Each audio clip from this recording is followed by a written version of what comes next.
యేసుక్రీస్తు నామంలో కూడి వచ్చిన మీ అందరికీ ప్రభు నామంలో వందనాలు, దేవుని స్తోత్రాలు. ప్రేమను వల్లారా, దేవుని మహాకృప ఈ రీతిగా మనల్ని జ్ఞాపకం చేసుకుంటూ ఆయన మన పట్ల చేస్తున్న గొప్ప కార్యాలను బట్టి, మనకిచ్చిన జీవమును బట్టి దేవుడు మహిమపరచబడునుగాక. దేవుని స్తోత్రం. హల్లెలూయా. ప్రేమను వల్లారా, మనిషి కొన్ని విషయాల్లో కలవరపడుతూ ఉంటాడు, భయపడుతూ ఉంటాడు. ఏమైపోతామో అన్న ఆలోచన కలుగుతూ ఉంటుంది. కానీ దేవుడు భూమి మీదకి రాకమునిపే, మానవాతీతుడిగా మన మనిషికి దిగి రాకమునిపే మనిషి యొక్క కలవరాన్ని బట్టి ఎన్నెన్నో వాగ్దానాలు చేశాడు. ఎందుకని అంటే, కలవరాలు వచ్చి బ్రతుకుతున్నా నీ బ్రతుకును చూసిన దేవుడు, నువ్వు భయపడుతున్నావేమో, కలవరపడుతున్నావు, ఏ విషయంలో ఏమైపోతానన్న ఆలోచన హృదయములు పుడుతుంది. కాబట్టి భయపడవద్దు, నీవు నా సొత్తు, నేను ప్రత్యేకించుకున్న నిన్ను నా కొరకు ఏర్పాటు చేసుకున్నాను గనుక నేను విడువను, ఎడబాయను, ఒక్క క్షణము కూడా నీకు దూరంగా ఉండనని ఎన్నెన్నో వాగ్దానాలు దేవుడు మన పట్ల జరిగిస్తూ ఉన్నా. కానీ దేవుని మాట పట్ల మనకు నమ్మకం కుదరకపోవటం వల్ల మనుషుల వైపు చూస్తూ ఎవరు నాకు దిక్కు అనుకుంటూ భయభ్రాంతులు కలిగి బ్రతుకుతూ ఉంటున్నాడు ఈరోజు మానవుడు. ప్రేమను వల్లారా, దేవుని ఎరిగిన వాడు ఎట్టి పరిస్థితులు సిగ్గునొందడు. దేవుని స్తోత్రం. ఆయన ఎరిగిన వాడు ఎప్పుడు కూడా ఎట్టి పరిస్థితులు కూడా సిగ్గునొందక సింహం వలె ధైర్యంగా ఉంటాడు అని దేవుని వాక్యము సెలవిస్తుంది. ఎందుకని అంటే, మనుషులు నిన్ను ఎప్పుడైనా మర్చిపోవచ్చు, మనుషులు నిన్ను దూరం చేసుకోవచ్చు, నీ వారికి దూరం అయిపోవచ్చు. కానీ దేవుడు నిన్ను ఏ క్షణంలో కూడా విడిచిపెట్టడానికి అన్యాయస్తుడు కాదు. దేవుని స్తోత్రం. హల్లెలూయా. నీ వారు నిన్ను మర్చిపోవచ్చు, నీ భర్త నిన్ను మర్చిపోవచ్చు, నీ భార్య నిన్ను మర్చిపోవచ్చు, నీ బిడ్డలు నీకు దూరం అయిపోవచ్చు. కానీ ఏ క్షణంలో కూడా దేవుడు నీకు దూరంగా ఉండడానికి ఇష్టపడ్డావు. కానీ ఈ యొక్క మాట మనం విన్నప్పుడు మనకు ఒక ఆలోచన పుడుతుంది. దేవుడు మనుషులు విడిచిపెట్టకపోయినా దేవుడు క్షణమాత్రం కూడా దూరంగా ఉండే దేవుడు కాదని అంటున్నారు కదా. ఈరోజు ఈ పరిస్థితులు మాకెందుకు వచ్చినట్లు? ఈ ఇబ్బందుల పరిస్థితి ఏంటి? ఈ సమస్యలేంటి? ఈ శోధనలేంటి? ఈ వ్యాధి బాధలేంటి? దేవుడు అనేవాడు మా పక్షాన ఉంటే, మాతో ఉంటే ఈ సమస్యలు ఎందుకున్నాయి అన్న ఆలోచన మన హృదయంలో కలుగుతుంది. కానీ ప్రేమను వల్లారా, నీకును నీ దేవునికి ఆయాసకరమైన విషయాలు ఏమన్నా ఉన్నాయేమో అన్న ఆలోచన నీ హృదయంలో కలగాలి. ఆయన నీతిమంతుడు కనుక మనమును నీతిమంతులమై ఉండాలన్నది దేవుని యొక్క ముఖ్య ఉద్దేశం. ఆయన నీతో ఉన్నాడు, నిన్ను విడిచిపెట్టుటకు అన్యాయస్తుడు కాడు. ఆయన చేసిన వాగ్దానాన్ని జరిగించుటకు సమర్థుడు. మనం చేసిన వాగ్దానం మనమైనా మర్చిపోతామేమో, కానీ దేవుడు ఎంత మాత్రం కూడా మర్చిపోవటకు అన్యాయస్తుడు కాదు. ఆయన చేసిన ప్రతి వాగ్దానాన్ని ప్రతి నిత్యము జ్ఞాపకం చేసుకొని నీ పట్ల చాలా వేదన చెందుతున్నాడు. ఎందుకు అంటే, మనము చేస్తున్న అతిక్రమణ బట్టి దేవుడు మన పక్షాన ఉండి కూడా మన చేతుల్లో ఏ కార్యము జరగకుండా ఉండదాన్ని బట్టి ఆయన మన పట్ల చింతిస్తూ ఉన్నాడు. ఎందుకని? నా బిడ్డలకి ఎన్నో వాగ్దానాలు చేశాను, ఏ వాగ్దానం కూడా వాడి పట్ల నెరవేర్చబడడం లేదు అని నెరవేర్చబడలేదు బాధపడ్డప్పుడు చేయొచ్చు కదా అని మనం అనుకోవచ్చు. కానీ ఆయన చేసే ప్రతి వాగ్దానము నీతిని జరిగించే వారి కొరకే, నీతిని అనుసరించాలని ఆలోచన కలిగిన వారి కొరకు, ఆయన సమస్తము సమకూడి జరిగించడానికి ఇష్టపడుతూ ఉన్నాడు. ప్రేమని వాళ్ళారా, ఈరోజు అనేక మంది దేవుణ్ణి విమర్శిస్తూ ఉన్నారు. దేవుడు అనేవాడు ఉంటే ఈ ప్రపంచంలో ఇంత విపత్తు ఎందుకు కలుగుతుంది అన్న ఆలోచన కలిగి ఉండొచ్చు. ప్రేమని వాళ్ళారా, ఎప్పుడైనా దేవుని సహాయాన్ని నువ్వు కోరుకోగలిగినప్పుడు తప్పకుండా నీకు సహాయం చేయడానికి తన హస్తాన్ని చాపుతాడు. మరి ఇప్పుడంతా జరిగేది దేవుని సహాయాన్ని కోరుకోవట్లేదా అని అనుకోవచ్చు. కానీ ఆపద కలిగినప్పుడు, ఇబ్బంది కలిగినప్పుడు, సమస్య కలిగినప్పుడు, శోధన కలిగినప్పుడు దేవుని దగ్గరకు వచ్చి మొరపెట్టడం గొప్పతనం కాదు. ఏ స్థితిలో నీవు ఉన్నా ఆ స్థితిలో దేవుడు మహిమపరచబడాలి. అలాంటి స్థితి నీలో కలిగి ఉన్నప్పుడు దేవుడు తప్పకుండా నేను దీవించడానికి ఇష్టపడతాడు. దేవుని స్తోత్రం. నీ బాధల్లో నీకు తోడై ఉంటాడు. నీ ఆవేదన తొలగిస్తాడు. నీ రోగమును గద్దించి తొలగిస్తాడు. నీకు ఆరోగ్యమును ఆశీర్వాదాన్ని కలుగు చేస్తాడు. ఆయన క్షణమాత్రము కూడా నీకు దూరంగా ఉండే దేవుడు కాదు. అయినప్పటికీ కూడా ఆయన ఉన్నాడన్న ఆలోచన మన జీవితంలో లేకుండా, భయభక్తులు లేకుండా బ్రతుకుతున్న దానిని బట్టి దేవుని యొక్క ఆశీర్వాదాన్ని మనం అనుభవించలేకున్నాము. దేవుని స్తోత్రం. ప్రేమని వల్ల ఈరోజు ఒక అధికారి మన ప్రాంతంలో సంచరిస్తున్నాడు, తిరుగుతున్నాడు అనుకున్నప్పుడు భయంగా జాగ్రత్తగా ఆయన ముందు ప్రవర్తిస్తాం. ఎవరైనా ఈ లోకంలో ఒక అధికారి కావచ్చు, ఒక రాజకీయవేత్త కావచ్చు, ఆయన చూస్తే మనము చాలా జాగ్రత్తగా ప్రవర్తిస్తుంటాం. రాజులకు రాజును, భూమి ఆకాశములకు సృష్టికర్త అన్న దేవుడు, తన స్వహస్తాలతో నిన్ను చేసుకున్న దేవుడు నీ ముందుంటే, నీతో ఉంటే ఎలాంటి భయమును కలిగి ఉన్నావు? భయము లేకుండా బ్రతుకుతున్నావు. ఈరోజు నీ మనసును పుడుతున్న ప్రతి ఆలోచన ప్రకారం బ్రతుకుతున్నవే. కానీ నీ పట్ల దేవునికి ఒక ఆలోచన అనేది ఉంది అన్న ఆలోచన నువ్వు ఎప్పుడైతే కలిగి ఉంటావో అప్పుడు దేవుని పట్ల భయము కలిగి ఉంటావు, భద్రపరచబడతావు, నువ్వు ప్రత్యేకించబడతావు. ప్రత్యేకమైన ఆశీర్వాదాన్ని అనుభవించే కృప దేవుడు నీకు కలుగు చేస్తాడు. దేవుని స్తోత్రం. హల్లెలూయా, హల్లెలూయా. కాబట్టి దేవుని బిడ్డ, ఎలాంటి జీవితం కలిగి ఉన్నావు? ఈరోజు ఎలాంటి జీవిత విధానం కలిగి ఉన్నావు? మనుషులు మర్చిన దేవుడు మర్చిబడు కాదు అని చెప్పిన ఆయన మాట నెరవేర్చుటకు ఆయన సమర్థుడు. ఈరోజు ప్రపంచం యావత్తు కూడా ఆవేదనకు గురైపోతుంది. ఏ క్షణంలో ఏం జరుగుతుందో తెలియకుండా ప్రాణాలు గుప్పెట్లో పట్టుకుని బ్రతుకుతూ ఉన్నారు. కారణమేంటి? దేనివల్ల? నిన్ను పిలిచిన వాడు నమ్మకమైన వాడు, నీకు రూపమునిచ్చిన వాడు నమ్మదగిన దేవుడు. ఆయన క్షణమాత్రము కూడా నీ చేయి విడిచిపెట్టడానికి ఇష్టపడే దేవుడు కాదు. గమనిస్తే యేసు ప్రభువు వారు ఈ లోకంలోకి వచ్చినప్పుడు తండ్రిని దేవుడు ఒక మాట చెప్పాడు.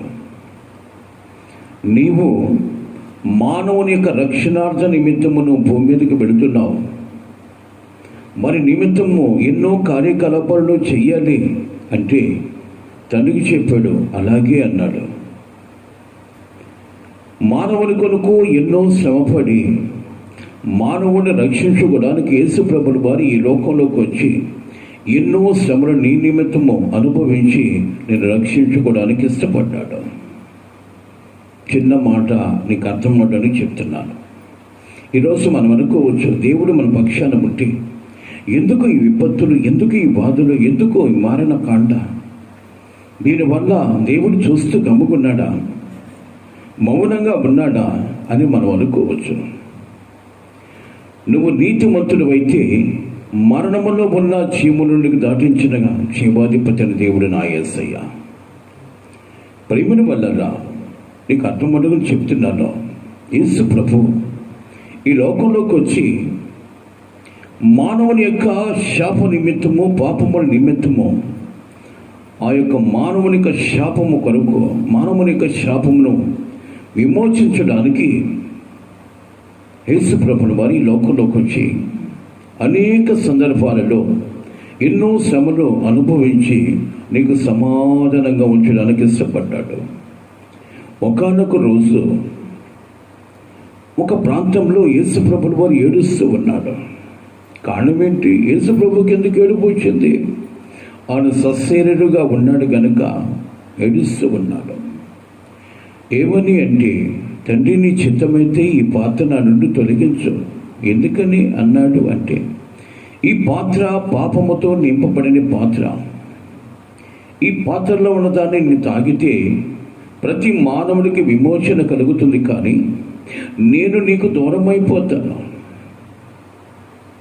ప్రేమిని వల్లరా దేవుడు కుమారుడైన యేసు ప్రభుల వారిని విడిచిపెట్టే గడియ వచ్చిన తర్వాత కుమిలిపోతూ ఉన్నాడు. ఎందుకు అంటే, నీవు నా చేయి పట్టుకోకపోతే నేను మరణిస్తాను. కానీ ఆయన మరణించిన ఆయన మరణమును తప్పించుకొని జీవనునికి దాటించగలిగిన జీవాధిపతి అయిన వాడు యేసు ప్రభుల వారు. అయినప్పటికీ కూడా తండ్రి అయిన దేవుడు తన చేయి విడుస్తాడని తెలిసి కన్నీరు మున్నీరుగా ఏడుస్తూ తన కంటి నీరు రక్తముగా కారుతూ ఉంది. ఎందుకో తెలుసా? ఆయనకు మరణము లేదని తెలుసు. మళ్ళా ఆయన మరణము బంధించలేదు, పాతాళము నన్ను దాచలేదు అని తెలుసు. అయినప్పటికీ కూడా ఏడుస్తూ ఉన్నాడు. దేనికి అంటే, ఒక్క క్షణము కూడా నీకు నేను దూరంగా ఉండకూడదు, నిన్ను నన్ను ఏది కూడా ఎడబాయి చేయకూడదు అన్నదే దేవుని యొక్క యేసు ప్రభు వారి యొక్క ఉద్దేశము. కారణం ఏంటి? సిలువకు అప్పగించబడిన తర్వాత ఒక మాట అంటాడు, నన్ను ఎందుకు చేయబడిచావు అంటాడు. ఎందుకు చేయబడిచావు అంటే దీనికి అర్థం ఏంటి అంటే, ఆయన చేయబడిచాడు కనుక సిలువలో కన్ను మూయడానికి సమయం వచ్చింది. సిలువలో కన్ను మూస్తున్నాడు అంటే చావు దగ్గరకు వచ్చేసింది. ఆ ఒక్క క్షణము దేవునికి దూరంగా ఉన్నాడు.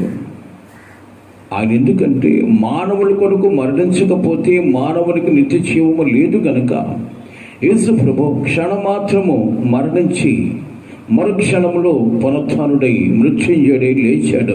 మరుక్షణంలోనే లేచిన ఆయనకి బాధెందుకు అనుకోవచ్చేమో, కానీ ఆయన కొండబడ్డ ఆశ ఏంటి అంటే, ఒక్క క్షణము కూడా నా తండ్రితో నేను దూరంగా ఉండకూడదు అని. ప్రేమిటి వల్లరా ఈ మాట ఎందుకు చెప్తున్నా నీకు అర్థమైందో లేదో నాకు తెలియదు, కానీ యేసు ప్రభుతో ఒక్క క్షణము కూడా దూరంగా ఉండడానికి ఇష్టపడలేదు. ఎందుకో తెలుసా? ఆ క్షణము కూడా నేను మరణించకూడదు, మరణము నన్ను వరించకూడదు అనే తపనతో ఆయన ఉన్నాడు. కానీ నేను చేస్తున్న ప్రతి కార్యకలాపాలు కూడా మరణకరమైనవే. నీవు ఆలోచిస్తున్న ప్రతి ఆలోచన కూడా మరణకరమైన ఆలోచనే. నువ్వు తీసుకున్న ప్రతి నిర్ణయము కూడా దేవునికి దూరమైపోతున్న కార్యకలాపాలు. నీకును నీ దేవునికి నీ ఆయాసకరంగా బ్రతుకుతున్న బ్రతుకును బట్టి ఈరోజు ఈ మారణకాండ ప్రేమను వల్లరా మనిషి ఆలోచించగలిగితే నీ అవకతవకలు ఏమిటో, నీ యొక్క అవిధేయత ఏంటో గుర్తెరగగలవు. దేవుని విమర్శించిన కాదు ఈరోజు మనకు కావాల్సింది. మనల్ని మనం విమర్శించుకున్నప్పుడు మన జీవిత విధానం ఏంటో తెలుస్తూ ఉంది.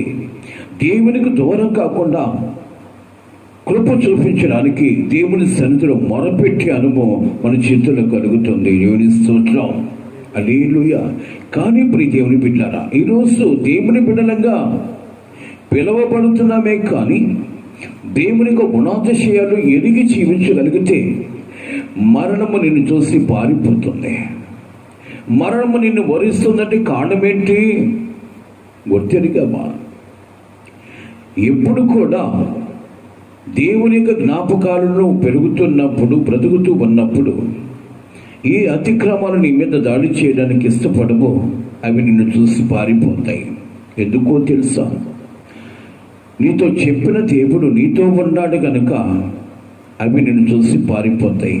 కానీ ఇప్పుడు కూడా ఉన్నాడు కదా, వాక్యం చెప్తుంది కదా, నిన్ను క్షణమాత్రం కూడా విడిచిపెట్టను, యుగ సమాప్తి వరకు సదాకాలము నేను నీతో ఉన్నానని చెప్పాడు కదా. మరి ఉన్నాడు కదా. ఇవన్నీ ఎందుకు అంటే ఆయన ఉన్నాడు, కానీ ఆయన ఉన్నంత మాత్రం చేత నీకు ఇబ్బందులు రాకుండా ఉండమనే ఆలోచన అయితే లేదు, కానీ ఆయన ఉన్నాడు, కానీ ఆయన నీ వైపు తిరగాలి. దేవుని స్తోత్రం. ఆయన నీ వైపు తిరగాలి. ప్రేమని వల్లట ఈరోజు నీ వైపు తిరిగే స్థితి నీ బ్రతుకులో ఉందో లేదో చూడాలి. నీ వైపు తిరగాలంటే అర్థం ఏంటి? ఆయనకి ప్రీతికరమైన పాత్రగా నువ్వు నిలబడ్డప్పుడు తప్పకుండా నీ వైపు తిరగడానికి దేవుడు ఇష్టపడతాడు. దేవుని స్తోత్రం. హల్లెలూయా. నీ ఆలోచన దేవునికి ఆయాసకరంగా ఉన్నాయి. నీ మాటలు, నీ చూపులు, నీ ప్రవర్తన, నీ నడవడిక దేవునికి ఆయాసకరంగా ఉన్నాయి కనుక దేవుడు నీ పక్షాన ఉన్నాడే, కానీ నీ వైపు తిరగట్లేదు. నీ వైపు ఆయన తిరగాలంటే నీతిని జరిగించగలిగినప్పుడు, నీ వైపు తిరిగినప్పుడు సమస్తము కూడా లోకములో వేదనలు, బాధలు, సమస్యలు నీకు దూరమైపోయి సమాధానకరమైన మార్గం నడిపించడానికి దేవుడు నీకు తోడై ఉంటాడు. దేవుని స్తోత్రం. హల్లెలూయా, హల్లెలూయా. కాబట్టి ప్రతి దేవుని బిడ్డడు చేతులు జోడిస్తూ ఉన్నాను.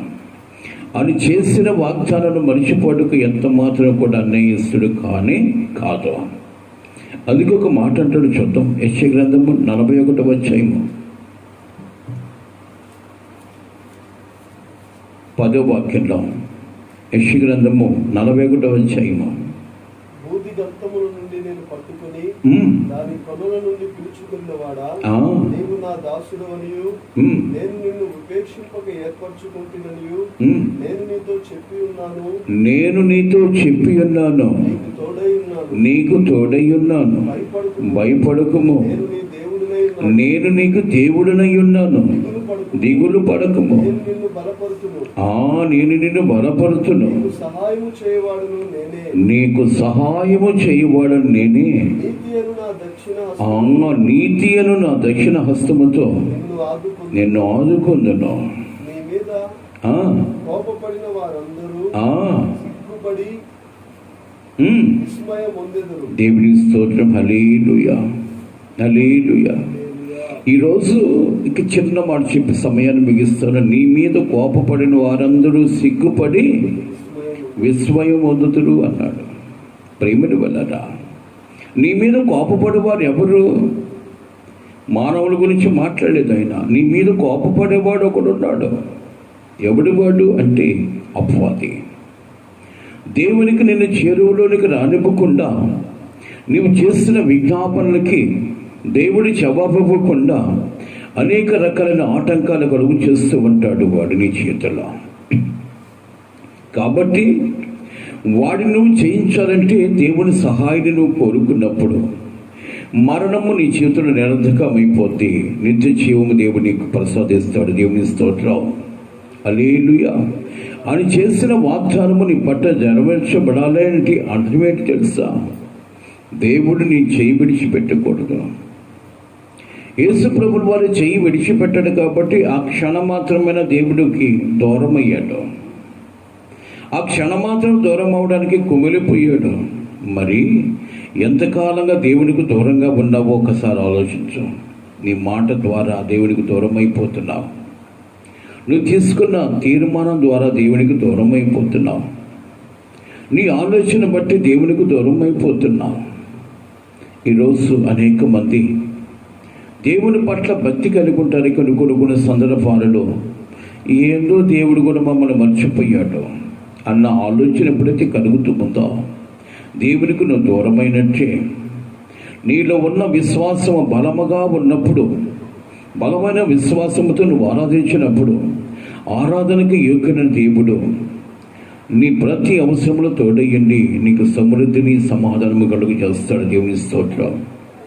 చిన్న మాట చెప్పిన ఒక ఆయన పరిపూర్ణమైన విశ్వాసముతో ప్రార్థిస్తూ ఉన్నాడు, ప్రార్థన చేస్తూ ఉన్నాడు. 40 రోజులు ప్రార్థనలో కూర్చున్నాడట. 40 దినాలు అయిపోవచ్చింది. ఈ 40 దినాల ప్రార్థనలో చాలా భక్తి శ్రద్ధలతో ప్రార్థిస్తూ ఉన్నాడు.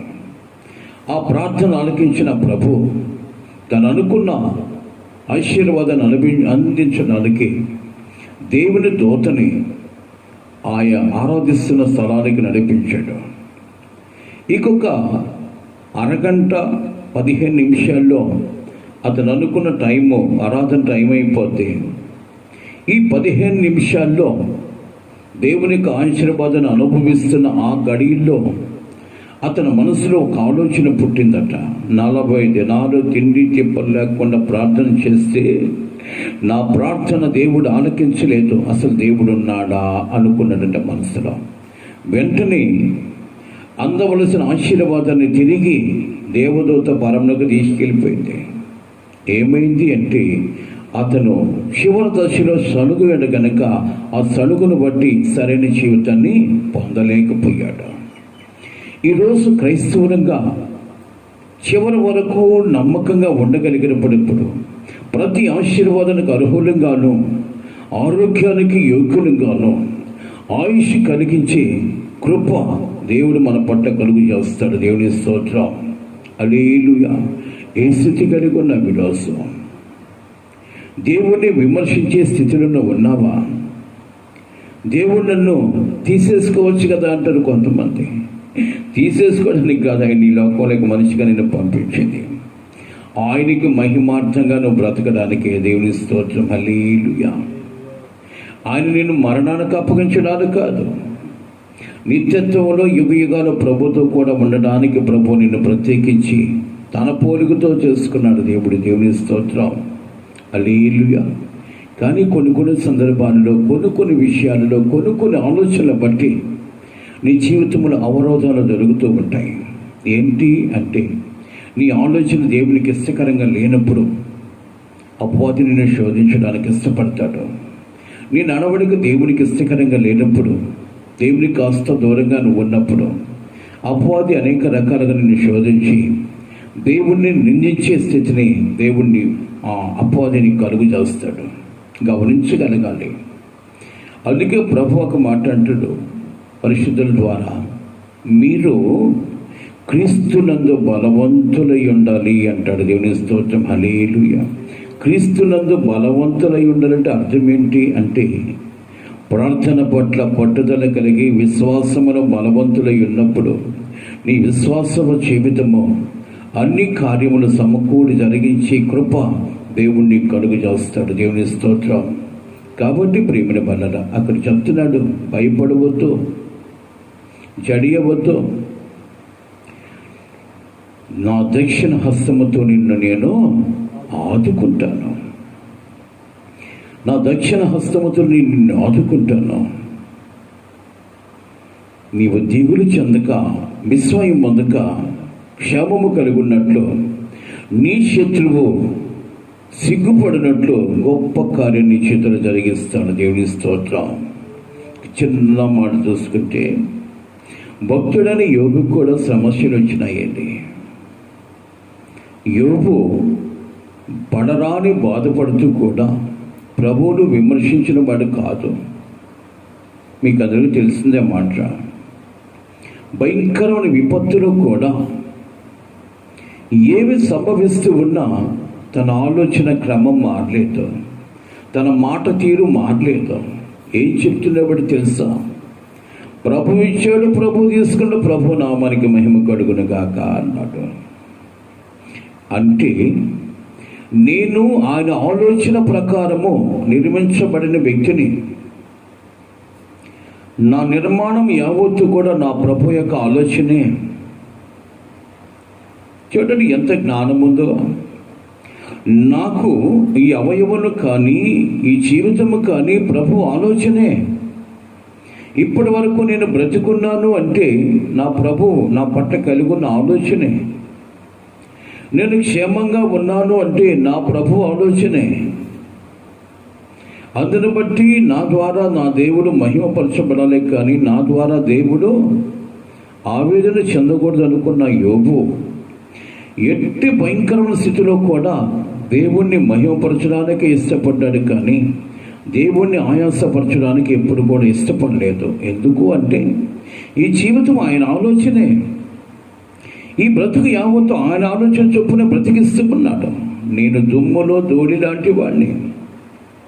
ఒక్కసారి ఆయన ఊపిరి ఊతగా తిరిగి మరలా నేను ధూళిగా మార్చబడగలను.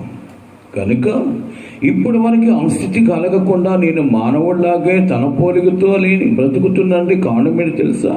నా దేవుడు నా పట్ల కలిగి ఉన్న ఆలోచన అని ఎరిగిన ఆయన ఏ స్థితిలో కూడా దేవుడిని విమర్శించిన వాడు కాదు. బిడ్డలు చనిపోయినా దేవుడు ఇచ్చాడు, దేవుడు చేసుకున్నాడు. ఆస్తి పోయినా దేవుడు ఇచ్చాడు, దేవుడు చేసుకున్నాడు. శరీరం అంతా కుష్ఠరోగముతో ఏమండి ఊరికి దూరం అయిపోతున్నాడు.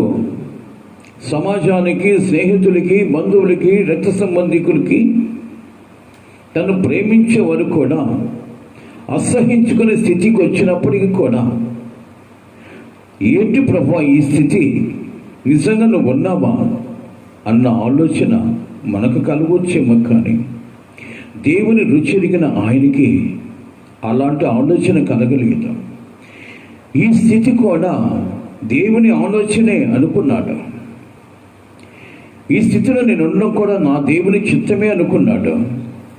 ఊరికి దూరం అయ్యాడు, బంధువులకు దూరం అయ్యాడు, సమస్తానికి దూరం అయిపోయి ఒంటరి వారుగా ఎక్కడో మైదానంలో కూర్చున్నప్పుడు భార్య వచ్చింది. ఏంటయ్యా ఈ స్థితి? అసలు దేవుడు అనేవాడు ఇట్టెందుకు కలిగింది నీ బ్రతుకు? ఏమండి, అసలు దేవుడు ఉన్నాడు అంటుంటే ఆయన అంటాడు భార్యతో, సుఖపడింది మనమే, సమాధానంగా బ్రతికింది మనమే, ఆనందించింది మనమే, ఈరోజు ఈ ఆవేదన కలిగింది అని దేవుని దూషించడానికి మనమే పాటి వారమే. మన పట్ల దేవుడు ఏ ఆలోచనని కలిగి ఉంటాడో ఆ ఆలోచన ప్రకారం మనం నడుచుకోవాలి, కానీ బుద్ధిహీనులు మాట్లాడవద్దు, వెళ్ళిపో నా దగ్గర నుంచి అన్నాడు. కారణం ఏంటి అంటే ఏ స్థితిలో ఉన్న ఆయన ఆలోచనే. ఇది జ్ఞానముతో వినగలిగితే ఈ మాటకు అర్థం వస్తుంది. నువ్వు ఏ స్థితిలో ఉన్నా దేవుని యొక్క ఆలోచనే, దేవుని మహిమార్థంగానే. దీని వెనకాల గొప్ప దీవెన నీకు కలుగుతుంది కనుక ఈ అసమాధాన జీవితంలో నువ్వు సమాధానముతో నన్ను ఆస్వాదించగలిగితే దేవుడు మహిమపరచబడతాడు, నీవు దీవించబడతావు, అనేక మందిగా మాదిరికరంగా బ్రతుకుని కలుగు చేసుకుంటావు. కానీ ప్రియ దేవుని బిడ్డ, చిన్న విపత్తు కలిగినప్పుడు దేవుణ్ణి విమర్శిస్తూ ఉంటాం. చిన్న ఆవేదన కలిగినప్పుడే ఏంటి ప్రభా నా పరిస్థితి, నేనేమన్నా చేశాను అన్నట్టుగా మాట్లాడుతుంటావు. అన్నేమి చేసావో చేయలేదు తర్వాత విషయం. నీవు బ్రతుకుతున్న బ్రతుకు దేవుని ఆలోచనే. ఇది గుర్తెరగాలని హృదయపూర్వకంగా వందనాలు పెడుతున్నాను. ఇప్పుడు నువ్వు బ్రతుకుతున్న బ్రతుకు దేవుని యొక్క ఆలోచనే.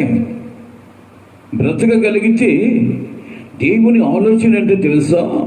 శోధింపబడిన పిమ్మట నేను సువర్ణంగా మార్చడానికి దేవుడు ఇష్టపడుతూ ఉన్నాడు. ఆమేన్, హల్లెలూయా.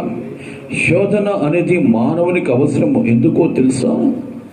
నీవు దేవునికి ప్రియమైన పాత్రగా, దేవుని కుడిపార్శ్వమున కూర్చోగలిగిన ఈ వ్యక్తిగా నువ్వు మార్చబడాలంటే నువ్వు సవరించబడాలి, స్థిరపరచబడాలి, బలపరచబడాలి. దేవుని యొక్క మహిమార్థంగా ఏ స్థితిలో ఉన్నా నువ్వు నిలబడినప్పుడు శుద్ధ సువర్ణంగా నువ్వు మార్చబడతావు. దేవుని కూర్చోగలిగిన కృప దేవుడిని కలుగు చేస్తాడు. అందుకే అంటాడు కదా, వాగ్దానం చేసిన మళ్ళీ చదువునైన మాట, నేను పట్టుకొని కొనల నుండి పిలుచుకుని వాడా, నీవు నా దాసుడవనియు ఉపేక్షింపక ఏర్పరచుకుంటున్నా. చూడండి, నీవు నా దాసుడు, నా పనుడివి అని చెప్పేసి నీ పట్ల వేరే వేరే ఆలోచన కలిగి లేను, ఉపేక్షించలేదు, నేను త్రోసివేయలేదు. ఏం చెప్తాడో చూద్దాం, చదువు. నేను నీతో చెప్పి ఉన్నాను, నీకు తోడై ఉన్నాను, భయపడకు. ఎవరు చెప్తున్నారు ఈ మాట? నీ భర్త, నీ భార్య, నీ బిడ్డల కాదు. వీళ్ళెవరన్నా చెప్పినా వీళ్ళు ఒక రోజుకి నీకు దూరం అయిపోతారు. నిన్ను సృష్టించి ఏమండి నీకు బ్రతుకునిచ్చి తన పోలికతో దుమ్ములో నుంచి చేసుకున్న దేవుడు నిన్ను మహిమకు మార్చి ఆయన నీతో మాట్లాడుతున్న మాట నేను చెప్పి ఉన్నాను, భయపడకుము, నేను నీకు దేవుడునై ఉన్నాను, దిగులు పడకుము. చిన్న విషయానికే దిగులు పడిపోయి భయపడిపోతుంటాం. ఆ క్షణంలో ఆయన అంటాడు, నేను నీకు నిన్ను బలపరుతును, ఆ నీకు సహాయము చేయువాడును నేనే, ఆ నీతి అను నా దక్షిణ హస్తముతో నిన్ను ఆదుకుందును. నీ మీద కోపపడిన అపవాది, నీ శత్రువైన అపవాది సిగ్గుపడి నిన్నేం చేయలేక వాడు పారిపోయే స్థితిని నేను కలుగు చేస్తా. దేవుని స్తోత్రం, హల్లెలూయా. ఆ యొక్క కార్యము యోబు జీవితంలో జరిగింది.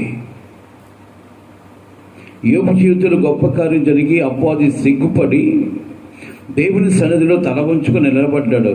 ఏం అపవాది, ఏం చేయగలిగావు మా వాణ్ణి అంటే, నేనేం చేయలేకున్నాను. అతను ఎట్టి స్థితిలో కూడా అతను ఉన్న విశ్వాసాన్ని విడిచిపెట్టడం లేదు. నా వల్ల కాదు, అతను నేనేం చేయలేనన్నప్పుడు అతని దగ్గర నుంచి ఏమేమైతే తీసివేసావో రెట్టింపు ఆశీర్వాదం ఇవ్వమన్నాడు. రెట్టింపు దీవెన యోబు పొందగలిగాడు. ఎప్పుడో తెలుసా? శోధింపబడిన పిమ్మట. కానీ అంత భయంకరమైన శోధన దేవుడు నీకు ఇవ్వడం ఆయన ముందే చెప్పాడు. మరణము పొందినట్టుగా నిన్ను శోధింపనివ్వను, నీకు తగు మాత్రమైన శోధన కావాలి, దాన్ని బట్టి నేను శోధిస్తాను అంతని చెప్పేసి నీ చేయి విడిచిపెట్టును. కానీ విడిచిపెడుతున్నాను అంటే అర్థమేంటి తెలుసా? నువ్వు పాపములు పొర్లాడుతున్నావు కాబట్టి నీ చేయి నిన్ను విడిచిపెడతాను. అప్పుడు నిన్ను మరణము కాటు వేస్తుంది. ఆ మరణం నిన్ను కాటు వేయకుండాలంటే నా చేతిలో నువ్వు ఉండాలి. అట్టి ఆలోచన నీకు కలగాలని ప్రభు ఇంతవరకు నీతో మాట్లాడి ఉన్నాడు. ఈ మాటలు మన జీవితాల్లో జరిగించినట్లు దేవుడు కృప చూపించునగాక. కళ్ళు ముద్దామా.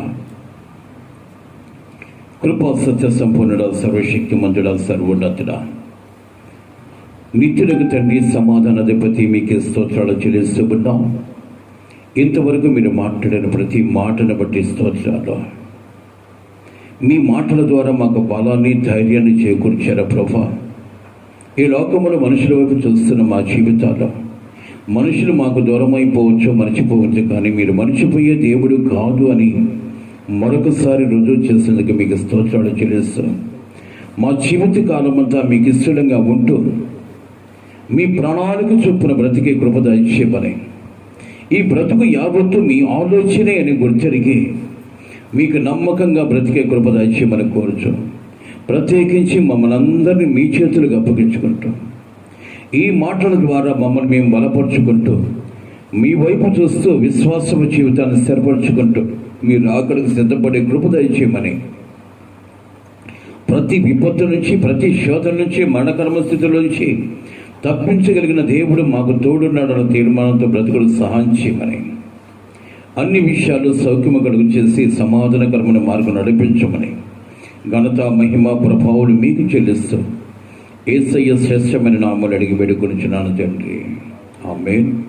మన పరమతండ్రి దేవుని ప్రేమ, కుమారులని యేసుక్రీస్తు వారి కృప, పరిశుద్ధాత్మ దేవుని కన్నుని సహవాసము, సన్నిధాని కాపుదల సకల పరిశుద్ధులకును, ఈ లైవ్లో వీక్షిస్తున్న బిడ్డలకును, మరి కుటుంబాలకును దేవుని సన్నిధి కాపుదల వరకు తోడుగా ఉంచి ఆయన రాజ్యం వరకు నెమ్మది సమాధానముతో నడిపించి నిత్యరాజ్యములు చేరుకృప దయచేయును గాక. ఆమేన్. హల్లెలూయా, హల్లెలూయా. ప్రభు నామములో మీ అందరికీ నా హృదయపూర్వక